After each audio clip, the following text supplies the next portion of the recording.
today's news. CBS News on the Hour, sponsored by Liberty Mutual Insurance. I'm Monica Ricks in New York. Americans are celebrating Dr. Martin Luther King Jr.'s legacy today all over the country. Here's CBS's Nicole D'Antonio. At Chicago's Parkside Academy, volunteers gathered to paint inspirational murals on the walls of the school. In the nation's capital, Vice President Kamala Harris joined students at George Washington University to assemble academic kits for young children. Philadelphia honored Dr. Martin Luther King Jr.'s legacy, ringing the Liberty Bell. The city of Houston held its annual parade. In Los Angeles, Denver, and San Antonio, residents filled the streets for marches. There's more fallout now over the discovery of more classified materials at President Biden's home in Delaware. CBS's Skylar Henry tells us Republicans want answers about access. The White House tells CBS News that while they keep records of who comes and goes from the White House, there are no such records at the president's personal residence. New York Republican George Santos is taking heat over some of his campaign donors. Among those who donated to George Santos is Andrew Entratter. He, along with his partner, donated more than $34,000.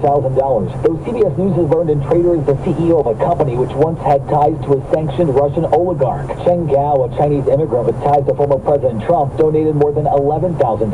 Rocco Opedisano also donated. He was arrested off his 63-foot boat in Miami in 2019 and later pleaded guilty, found to be smuggling more than a dozen undocumented migrants from the Bahamas to Florida. Matt Piper, CBS News. California could finally start drying out soon. Here's CBS's Steve Futterman in L.A. By the end of the week, the rain throughout California will pretty much be all done. There is one more storm, what's called an atmospheric river, set to hit the Golden State that should begin to drop rain in the next 24 hours. Officials are issuing new warnings about potential flooding and mudslides. The series of storms has already resulted in at least 19 deaths. A horrific discovery in Michigan where a mother and her two young sons were found frozen to death in a wooded area in Pontiac.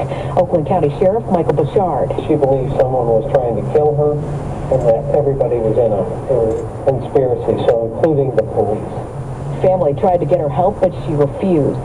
Kyiv Mayor Vitaly Klitschko is at the World Economic Forum in Davos right now to garner more support for his country in its fight against Russia. We need to defend our citizens, civilians. Did you see what happens in Dnipro? It's terrorism. It's genocide to kill unguilty people, children, women, all people. A Russian missile strike killed 40 people there this weekend. This is CBS News.